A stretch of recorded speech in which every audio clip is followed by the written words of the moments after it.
چھوٹی چھوٹی باتوں پہ زبان سے کلمہ کفر نکال دیتے ہیں اور وہ سمجھتے ہیں کہ اس سے ہوگا کیا. ہمارے ہاں جو لبرل گھرانے میں پیدا ہونے والے بچے ہیں نا, ان کو ذرا سی ٹینشن ہو تو فوراً اللہ کو برا بلا معاذ اللہ کہنا شروع کر دیتے. میں ایسے اللہ کو مانتا ہی نہیں ہوں. ایک خاتون کے میاں نے کہیں دوسری شادی کی بات کی, ان کی وہ کہہ دی, میں اس خاتون نے فوراً کہہ دیا کہ میں ایسے اسلام کو ہی نہیں مانتی جو مرد کو اجازت دیتا ہے دوسری شادی. تو بھائی آپ کسی اور طرح سے لڑ لو اس سے, آپ اس کو نہیں کرنے دو, اس سے تھوڑی کفر ہے. تو عورت کی فطرت ہے, نہ کرنے دو اس کو, بولے بھائی مجھے بہت تکلیف ہوتی ہے, میں نہیں برداشت کر سکتی. وہ فرض تھوڑی ہے کرنا, اجازت دی ہے نا اسلام نے, گن پوائنٹ پہ تھوڑی کہا کہ لازمی کرو. وہ تو میں گن پوائنٹ پہ لے کے بیٹھا ہوں, بندوقیں یہاں پہ ٹھا ٹھا کرو, ٹھیک ہے نا, وہ تو میرا ہیڈیک ہے نا, وہ اسلام کا تھوڑی ہے. تو بھائی یہ کہہ لو کہ نہیں کرو, مجھے تکلیف ہوتی ہے, جھوٹی موٹی کی بے ہوش ہو جاؤ, جھوٹی موٹی کی خودکشی کی دھمکیاں دے دو, ہاتھ پاؤں یوں کر لو اپنے تھوڑے سے, یوں عجیب سے کر لو, یہ ہوتا ہے سارے, یہ سب چل رہا ہوتا ہے مارکیٹ میں. کچھ بھی کر لو, اس سے آپ کافر نہیں ہوگی, کیونکہ عورت کو سوگن کی تکلیف ہونا نیچرل ہے. وہ نہیں چاہتی میرا میاں کسی اور کا ہو جائے, پھر اس میں خطرات بھی ہوتے ہیں, پتہ نہیں برابری کرے گا نہیں کرے گا. تو یہ رائٹ ہے. عورت, صحابیات کو بھی تکلیف ہوتی تھی. حضرت ابراہیم علیہ السلام نے جب دوسری شادی کی ہے تو آپ کی زوجہ کو, پہلی زوجہ کتنی نیک تھی, مگر ان کو بھی تکلیف ہوئی تھی. تو یہ تو نیچرل ہے. لیکن آپ اللہ پر آ جاؤ, اگر اللہ پہ اعتراضات شروع کر دو, اسلام پہ اعتراضات شروع کر دو, تو بھائی یہ اللہ سے آگے نکلنے کی کوشش ہو رہی ہے. پھر یہ کیا ہو رہا ہے, پھر اللہ نہیں بخش. دوسری تیسری شادی تو بہت دوسرا مسئلہ ہے. اللہ کہے گا تم نے مجھ پہ کیسے انگلی اٹھا دی ہے, مجھے کیسے غلط کہہ دیا. اور یہ آج کل بہت ہو رہا ہے, بات بات پہ کفر زبان سے نکال دیتے ہیں, غموں میں حوصلے چھوڑ دیتے ہیں.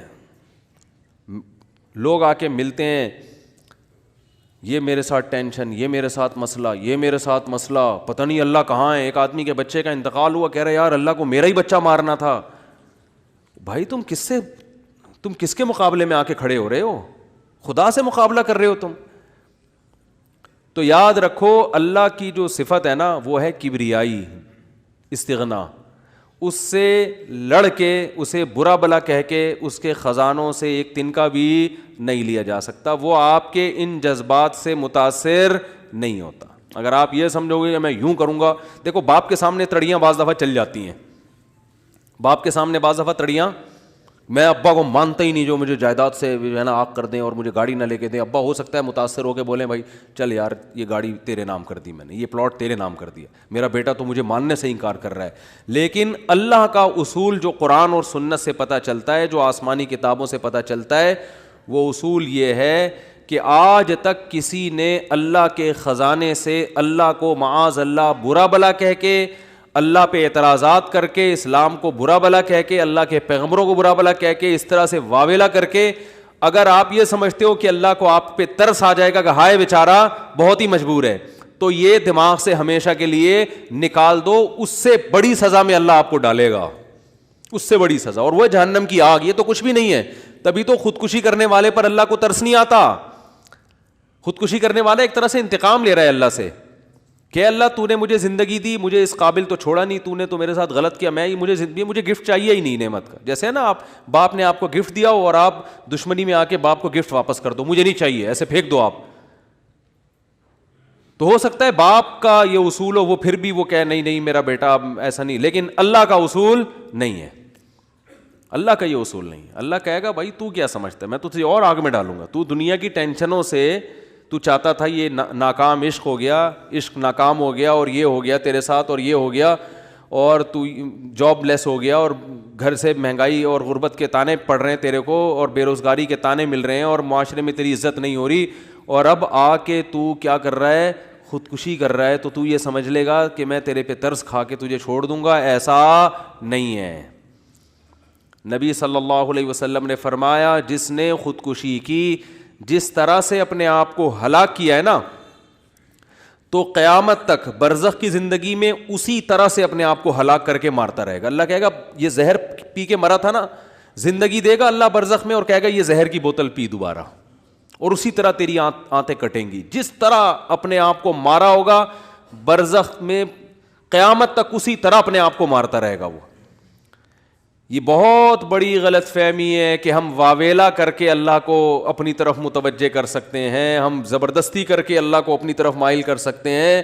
ایسا بالکل بھی نہیں ہے. بعض لوگ غموں سے پریشان ہو کے گناہ کرنا شروع کر دیتے ہیں, سمجھتے ہیں کہ یار میرا تو حق بنتا ہے, میں تو سٹا لگاؤں گا, میں تو ٹینشن میں آیا ہوا ہوں, میں تو شراب پیوں گا, میرے ساتھ یہ ہو رہا ہے تو میرا تو بھائی آپ پیو گے تو یہ نہ سمجھو کہ اللہ آپ سے خوش ہو جائے گا کہ جی آپ کو ایک غم آیا تھا, اس غم میں آپ نے چونکہ شراب شروع کی ہے ٹینشن ختم کرنے کے لیے, تو اب اللہ کو ترس آئے گا, نہیں اس پہ شراب کیا ہو گئی ہے, معاف ہو گئی ہے, یہ بیچارہ اس کا کیا بنتا تھا, رائٹ بنتا تھا, اس کو تکلیفیں اتنی دی ہیں. ایسا نہیں ہوگا بھائی, اس خوش فہمی میں مبتلا مت ہونا. یہ اصول ہے, اللہ کا قانون ہے, یہ قرآن سے پتہ چلتا ہے, حدیث سے پتہ چلتا ہے. اللہ کو جھکنے والا بندہ پسند ہے.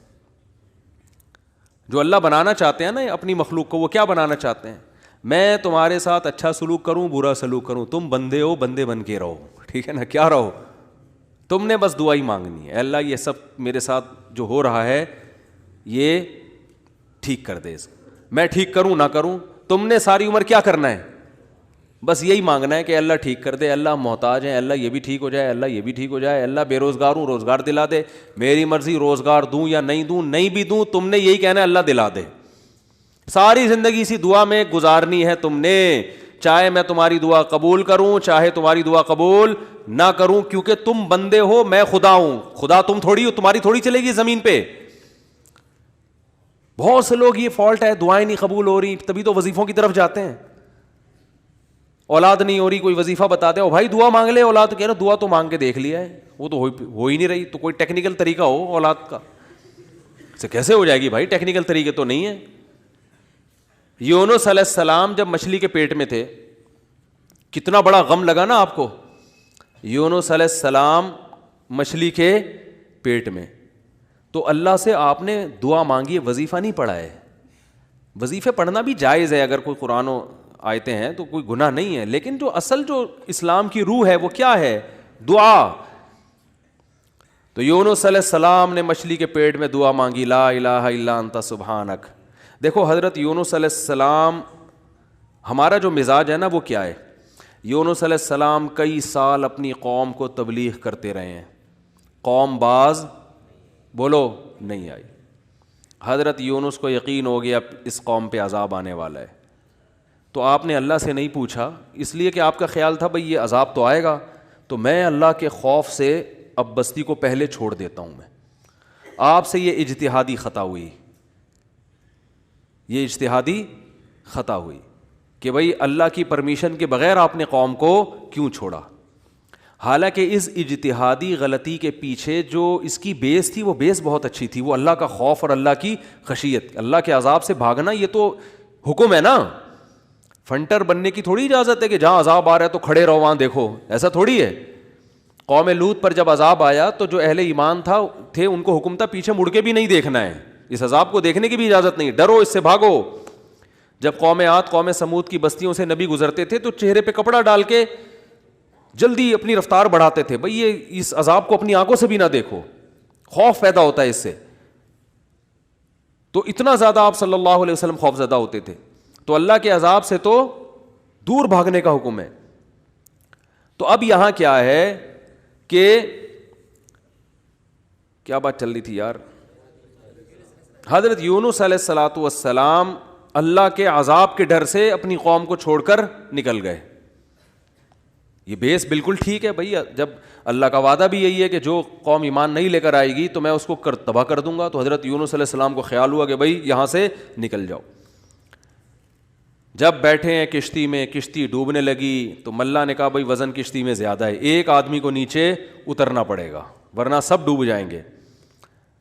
کون اترے گا بھائی, قرآن اندازی ہونی چاہیے. قرآن اندازی میں نام کس کا آیا, یونس علیہ السلام.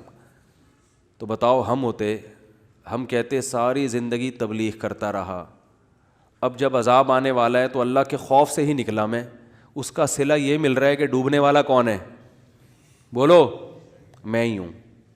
بھائی مجھے تو زیادہ پروٹوکول, اللہ تعالیٰ کو 6 کشتیاں میرے لیے پہلے سے سمندر میں رکھنی چاہیے تھی نا, کیا ہو گیا. یہ ہماری سوچ تو یہی ہے کہ میں نے چونکہ فجر کی نماز پڑھی ہے تو میری دکان پہ کسٹمر 6 گنا زیادہ آنے چاہیے, پیسے سارے وہ کما رہے ہیں, نمازیں میں پڑھ رہا ہوں, اچھا میرے پر لوگ اعتراض یہ بھی کرتے ہیں کہ احتیاط اس نے کی, اس کو کرونا ہو گیا, اس کو اس نے احتیاط نہیں کی, اس کو نہیں ہوا, یہ مفتی لوگوں کو الو بنا رہا ہے. تو بالکل یہی ہے کہ نماز میں پڑھ رہا ہوں, روٹی کس کو مل رہی ہے, اس کو مل رہی ہے. احتیاط میں کہہ رہا ہوں, وہ کرونا بھی مجھے ہی ہو رہا ہے. ٹھیک ہے نا, ٹھیک ہے نا. تو اب اللہ سے تھوڑی کوئی لڑ سکتا ہے بھائی, تو اللہ کی مرضی, جو اب احتیاط کے باوجود بھی کسی کو بیماری لگا دے, اور ایسے ہے گلے مل رہے ہیں اور روزانہ چھینک رہے ہیں ایک دوسرے کے منہ پہ, انہیں کچھ نہیں ہو رہا, وہ تو اب اللہ کی مرضی, اللہ سے تھوڑی کوئی لڑ سکتا ہے. لیکن ہم تو ظاہر کے مکلف ہیں نا, ہم تو اسباب کے مکلف ہیں, تو اس لیے حکم دیا جاتا ہے احتیاط کا. تو خیر, جب تک کرونا ختم نہیں ہوگا ہم بھی آپ کا پیچھا نہیں چھوڑیں گے, یہ ذہن میں رکھو آپ. تھوڑا تھوڑا جیسے 4 شادیاں آتی ہیں نا تڑکے میں, اس طرح یہ بھی آتا رہے گا تڑکے میں, کیونکہ لوگ نہیں کر رہے احتیاط تو کیا کریں. اچھا خیر, بات ہی کہاں چل رہی تھی.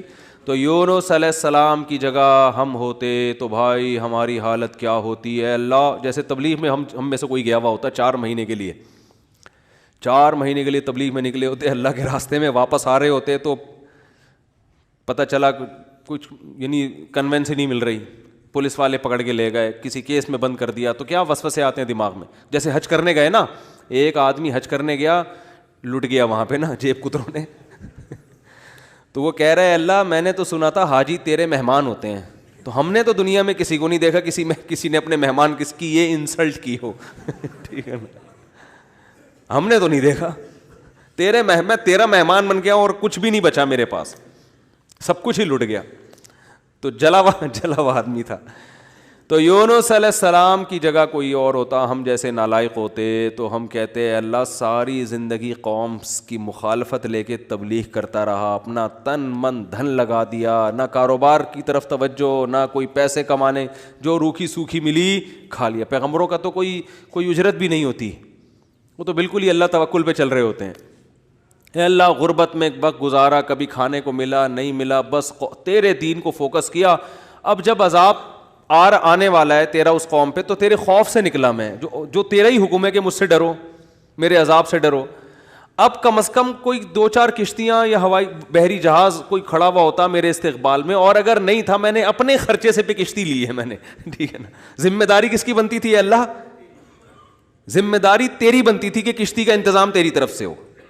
بھائی گورنمنٹ اگر کسی فوجی کو کسی مہم پہ بھیجتی ہے, اب جو امریکہ کے فوجی افغانستان آئے ہوئے ہیں ان کو باعزت واپس نکالنا کس کی ذمہ داری ہے, بولو نا, امریکہ کی ذمہ داری ہے نا. تو تبھی تو فوجی کہہ رہے ہیں بھائی تم نے ہمیں عزت کے ساتھ جب بھیجا ہے تو عزت کے ساتھ پٹھانوں سے بچا کے نکالنا کس کی ذمہ داری ہے, یہ امریکہ کی ذمہ داری ہے نا. تبھی امریکہ قطر میں کوشش میں لگا ہوا ہے کہ بھائی یہ کسی طرح اپنی عزت بچا کے واپس آ جائیں گے. اور بالکل صحیح کر رہا ہے امریکہ اپنے لحاظ سے, اس کا فرض بنتا ہے جب آپ نے فوجیوں کو بھیجا تو واپس بھی تو لے کر آؤ نا ان کو. تو بالکل میرے بھائی یہ بات ذہن میں آ سکتی تھی یونس علیہ السلام کے کہ اللہ یہ سب میں نے تیرے لیے کیا ہے, اب تیرا عذاب آ رہا ہے تو مجھے تو یہاں سے فرار ہونا ہے بستی سے, تو کشتی کا انتظام کرنا میرے ذمے نہیں ہے بلکہ کس کے ذمے ہے, تیرے ذمے. چلو میں نے اپنے خرچے پہ کر لی. اب اے اللہ تو خود ہی اگر ڈوب رہی, اول تو ڈوبنی نہیں چاہیے, تجھے تو یہ طاقت ہے کہ 100 آدمی بھی کشتی میں بیٹھ جائیں, جب تک تیری مرضی نہیں ہوگی کشتی کلٹی, بولو, نہیں ہوگی, یہ نہیں کلٹی ہو سکتی. دوسری آزمائش تو نے یہ آزمائش میں ڈال دے گی, کشتی کلٹی ہو رہی ہے. اور اگر کلٹی ہو بھی رہی ہے تو ایسے نالائق لوگ اس کشتی میں بیٹھے ہوئے ہیں. کار آمد تو صرف اس میں یونس علیہ السلام تھے, باقی تو سارے نالائق, کیونکہ مشرک لوگ تھے سارے, بت پرست, پان گٹکے والے, سگریٹ والے, تمباکو والے, سارے اس میں بیٹھے ہوئے ہیں. وہ تو پتہ نہیں کیا کیا نشہ کرتے ہوں گے, سارے ایک نمبر کے چور یہاں بیٹھے ہوئے ہیں کشتی میں. تو اللہ ان میں سے کسی کو تو خود ہی جو ہے نا ڈلوا دیتا. اور قرآن اندازی ہو رہی ہے تو نام کس کا آ رہا ہے, میرا نام آ رہا ہے, جس نے ساری زندگی تبلیغ کی. تو اور پھر کمال یہ کہ بڑی آزمائش کیا کہ چلو کشتی میں اگر چھلانگ لگا کے نیچے گرنا ہی تھا, ان لوگوں نے ڈال دیا بھائی آپ کا نام آیا آپ کو اترنا پڑے گا. تو تیرنے کا آپشن ہوتا ہے, کہیں تیرتے رہیں گے, کوئی ٹیلا آ گیا وہاں بیٹھ گئے, یا کسی نے دیکھ لیا کوئی رسی پھینک دی, جیسے یا کہیں کنارے پہ اتر گئے, جیسے ہی چھلانگ لگائی ہے ایک اور بڑی آفت, سمندر کی مچھلی نے آپ کو نگل لیا. کتنا خوف, ایک حرف زبان سے ناشکری کا نہیں نکل رہا پیغمبر کی کہ اللہ مروا دیا تو نے. تو یہ کیا خوف ہوتا ہے سمندر کا, اپنا ایک خوف ہے بھائی, کبھی یہاں نہیں سمجھ میں آئے گا, جاؤ سمندر میں جا کے پتہ چلے گا. اور قرآن سے پتہ چلتا ہے رات کا وقت تھا, اندھیرا تھا, اندھیرے میں بہت, کیونکہ فنادا فی الظلمات, فی الظلمہ نہیں ہے کہ اندھیرے میں پکارا, اندھیروں میں پکارا. پتہ چلا کہ بہت سارے اندھیرے تھے, یعنی ایک مچھلی کے پیٹ کا اندھیرا, ایک سمندر کی تہ کا اندھیرا, اور ایک رات کا اندھیرا. کس قدر خوف. بتاؤ آج کسی کو ایسی ٹینشن ملتی ہے؟ آج یہی ٹینشن ہے. ابا نے اس دن چپیٹ لگا دیا تھا کھینچ کے, اور بھائی تمیز سے بات نہیں کر رہا, بیگم کنٹرول میں نہیں ہے, اور مفتی صاحب کا بیان سن کے اللہ کی خاطر شادی کی تھی, پھنس گئے. ایک آدمی میرے پاس آیا, کہنے لگا مفتی صاحب میری بیوی کی نا شکل اچھی ہے اور نہ بات کرنے کا انداز اچھا ہے. تو مجھے خود بتا رہا تھا, کہہ رہا اتنی بد اخلاق ہے. میں اس سے کہتا ہوں اگر تیری شکل بھی اچھی ہوتی نا میں تیری بد اخلاقی برداشت کر لیتا. چلو یار, پتہ نہیں جھوٹ بول رہا تھا سچ بول رہا تھا, اللہ ہی جانے. اب یہ کوئی ٹینشن ہے بتاؤ؟ اصل ٹینشن تو وہ ہے نا. اچھا لوگ کہہ رہے ہوتے ہیں وہ ہو جاتا نا اچھا تھا, ہم سمندر میں ڈوب جاتے اچھا تھا. او بھائی ابھی ڈوب ہی نہیں رہے ہو اس لیے کہہ رہے ہو اچھا تھا. جب ڈوبنے لگو گے تو وہی کیفیت ہوگی. وہ جو پھندا آ گیا تھا نا درخت سے, ایک آدمی کہتا نا اللہ موت دے دے زندگی سے, تو وہ کسی نے پھندا پھینک دیا اوپر سے اور یہ کہا کہ میں اللہ ہوں, اس میں گردن ڈال لے اٹھا لوں گا. تو وہ کہتا ہے یہاں تو کوئی مذاق بھی نہیں کر سکتا ہے اللہ. تو وہ جب آتی ہے نا اپنے اوپر تو پھر یہ کنڈیشن ہوتی ہے. تو یونس علیہ السلام پر جو آزمائشیں آئیں, کتنی بڑی بڑی آزمائشیں, مچھلی کا پیٹ اور نگل گئی مچھلی. مچھلی اکثر ثابت نگلتی ہے, ذرا بھی شکایت, کیونکہ ہم بندے ہیں بھائی, ہماری جو ڈیوٹی ہے ہم نے وہ کرنی اور چھوٹا بن کے رہنا ہے. ہم نے اللہ کے سامنے یہ نہیں کرنا یہ کیا ہو رہا ہے, ایسا کیوں ہو گیا, میں تو تبلیغ کے لیے نکلا تھا, میرے ساتھ یہ ناانصافی. یہ نہیں ہوتا. یہ اصول قرآن کیوں یہ واقعہ ذکر کر رہا ہے؟ یونس علیہ السلام اللہ کے برگزیدہ پیغمبر ہیں. ہمارے حضرت فرمایا کرتے تھے یہ محبت کی چٹکیاں ہوتی ہیں. انسان کو جس سے محبت ہوتی ہے تو اس کو ستاتا ہے, اور یہ ستانا تکلیف برائے تکلیف نہیں, اس کے درجات کو بلند کرنی. محبت کا اظہار ہے کہ میرا ایسا بندہ ہے, ایسا پیغمبر ہے, کتنی آزمائشوں میں ڈالا, زبان سے ایک حرف ناشکری کا نہیں نکل رہا, ساری اپنی طرف منسوب کہ میری غلطی ہے, میری غلطی ہے, میری غلطی ہے, میں غلط ہوں. تو قرآن کے الفاظ دیکھو, جب مچھلی نے نگلا ہے اور سمندر کی تہ میں گئی اندھیروں در اندھیرے, تو یونس علیہ السلام نے فنادا فی الظلمات, اندھیروں میں کیا پکارا, لا الہ الا انتا, اے اللہ تیرے سوا کوئی غلامی کے لائق نہیں ہے, میں تیرا غلام ہوں. انی کنت من الظالمین, میں ہی غلط ہوں, تو غلط نہیں ہے, مجھ سے کوئی غلطی ہوئی ہے اور میں تجھ سے استغفار کرتا ہوں. ان کو احساس ہو گیا کہ میں جو بغیر پرمیشن کے آیا ہوں شاید یہ اس لیے ہو رہا ہو میرے ساتھ. دیکھو اپنے آپ کو غلط ثابت کرنے کے لیے دلائل تراشے جا رہے ہیں. کوئی اللہ نے وہی تھوڑی کی تھی اس وقت کہ آپ غلط ہیں. بس اس عمل سے اندازہ ہو گیا کہ بھائی اور تو میں نے کوئی, مجھے نہیں لگتا میرے سے کوئی گناہ ہوا ہو, تو مجھے لگتا ہے کہ یہ ہے جس کی وجہ سے اللہ کیا ہے, مجھ سے ناراض ہے. تلاش کر رہے ہیں, کوئی اپنی مسٹیک تلاش کریں, اپنے آپ کو غلط کہیں. تو لا الہ الا انتا سبحانک, اے اللہ تو ہر عیب سے پاک ہے. کیا مطلب, تو میرے ساتھ غلط نہیں کر سکتا, یہ میرا ہی کوئی عمل ہے جس کی وجہ سے ایسا ہو رہا ہے, تو تھوڑی غلط ہے, تو ہر عیب سے پاک ہے, تو ظالم تھوڑی ہے, میری غلطی ہے, میں غلط ہوں. کیا اللہ کے رحمت کے خزانے حرکت میں آتے ہیں. فَالْتَقَمَهُ الْحُوتُ وَهُوَ مُلِيمٌ, قرآن کہہ رہا ہے مچھلی نے نگلا اس حال میں کہ یونس علیہ السلام اپنے آپ کو ملامت کر رہے تھے. جب مچھلی نگل رہی تھی اس وقت بھی اپنے آپ کو ملامت کر رہے ہیں, اپنے آپ کو برا بھلا کہہ رہے ہیں, میں غلط, میں نے غلط کیا. تو جب مچھلی کے پیٹ میں جا کے توبہ استغفار کی ہے تو اللہ کی صفت استغنا دیکھو. اللہ فرماتے ہیں لولا انہ کان من المسبحین, اگر یونس اپنی غلطی کا اعتراف نہ کرتے للبث فی البطن الی یوم یبعث فی بطنہ الی یوم یبعثون، قیامت تک اسی کے پیٹ میں رہتے، وہ نہیں نکلتے. یہ اللہ کی صفت استغنا ہے کہ بھائی اللہ کو آپ ڈرا کے دھمکا کے یا اپنی غلطی کا اعتراف کیے بغیر اللہ پہ ڈال کے اللہ سے کچھ بھی منوا نہیں سکتے.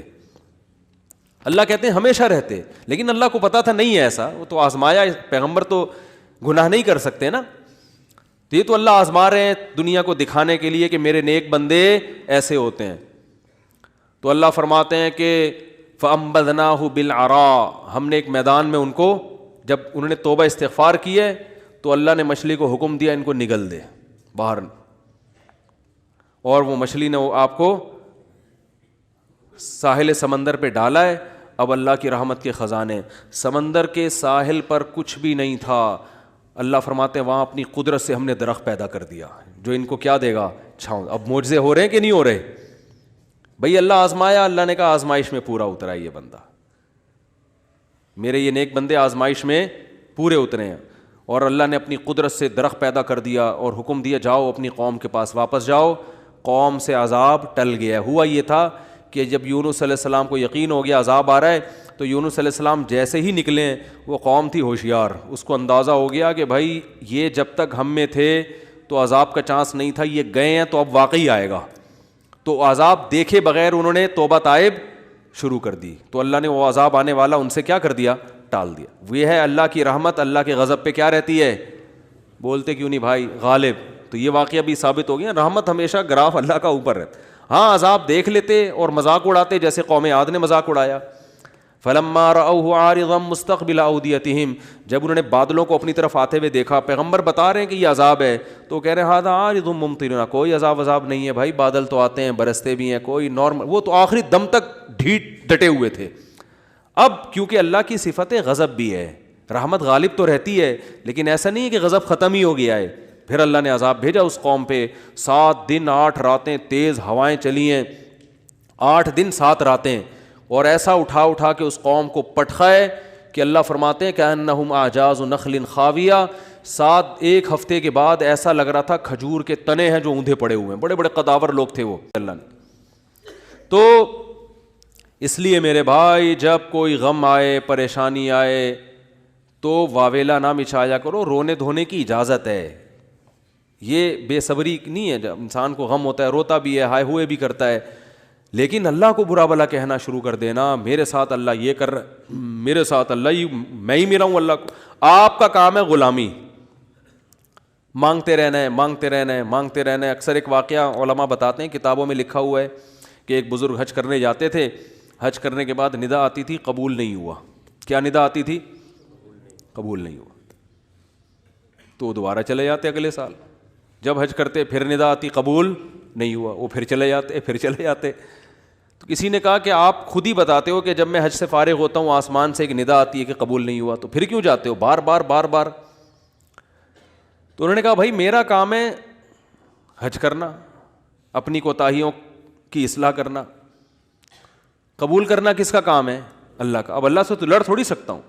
اور یہ بھی نہیں ہے کہ اب فنٹر نہیں بنو کہ اب تو ہم نہیں جائے گا بھائی، اب تھوڑی 2 دفعہ چلے گا، 3 دفعہ چلے گا، ہر دفعہ یہ آواز آ رہی ہے اب تھوڑی ہمارے پاس اور بھی دنیا میں غم ہے بھائی، یہ حج ہی کرتے رہیں گے کیا؟ یہ ہوتا اصل میں لوگوں کا یہ رویہ ہو گیا ہے. دعا میں بہت ہو رہا ہے یہ، یار ہم نے دعا، مفتی صاحب 6 دفعہ دعا مانگ لی پھر بھی فائدہ نہیں ہو رہا. اب یہی تھوڑی کہ دعا مانگتے بول نہیں رہے ہوتے، مفتی صاحب سے ڈر رہے ہوتے ہیں تو بھائی اتنا اللہ سے ڈر لو. وہ بعض تو بول بھی دیتے ہیں. تو بھائی 6 دفعہ 10 دفعہ 100 دفعہ دعا مانگنے میں کیا جا رہا ہے یار؟ اللہ کے سامنے ہاتھ اٹھا کے مانگنے سے زیادہ بھی کوئی مزیدار عمل ہو سکتا ہے؟ نہیں قبول ہو رہی، اہل اللہ کہتے ہیں نہیں قبول ہو رہی نا، اس میں مانگنے میں اور زیادہ مزہ ہے. ٹھیک ہے نا؟ اس میں مانگنے میں یہ اللہ ایمان کا امتحان لے رہا ہے. تو ہم غیب پر ایمان کے دعوے دار ہیں، اللہ تو نہ قبول کر، ہم تو مانگتے رہیں گے. ہمیں مزہ اسی میں آتا ہے. حضرت عمر رضی اللہ تعالی عنہ کا قول ہے کہ مجھے اس سے غرض نہیں ہے کہ میری دعا قبول ہو رہی ہے کہ نہیں ہو رہی، یہ تو میرا کام ہی نہیں ہے کہ یہ اللہ کی ذمہ داری ہے، یہ ہماری ٹینشن. یہ تو میں حضرت عمر کے الفاظ اپنی زبان میں بتا رہا ہوں، یہ ہماری ٹینشن ہے ہی نہیں، یہ تو اللہ کا کام ہے نا، قبول کرنا تو اس کا کام ہے. فرمایا مجھے اس کی فکر ہوتی ہے کہ دعا مانگنے کی توفیق مل رہی ہے کہ نہیں مل رہی. ایسا نہ ہو مایوسی اتنی پیدا ہو جائے کہ دعا مانگنے ہی کی توفیق چھن جائے. یہ ڈینجرس ہے, یہ خطرناک ہے کہ اللہ نے آپ کو اپنے در سے محروم کر دیا, ہاتھ اٹھانے کی توفیق سلب کر لی. اور آج لوگوں میں یہ نظر آتا ہے دعا مانگنے کی توفیق نہیں مل رہی, کیونکہ ان کی پوری نظر اسباب پہ ہوتی ہے, اللہ پہ نظر ختم. یہ بہت خطرناک ہے. دیکھو اسباب پہ نظر رکھو گے, ہو سکتا ہے اسباب اختیار کر کے کام تو ہو جائے, لیکن اللہ کی جب عدالت میں کیس لے کے جاؤ گے, فائل داخل کرو گے, وہاں سے جو کام جب منظور ہوگا نا, اس کام کی نوعیت میں اور آپ کے کام کی نوعیت میں زمین اور آسمان کا فرق ہوگا.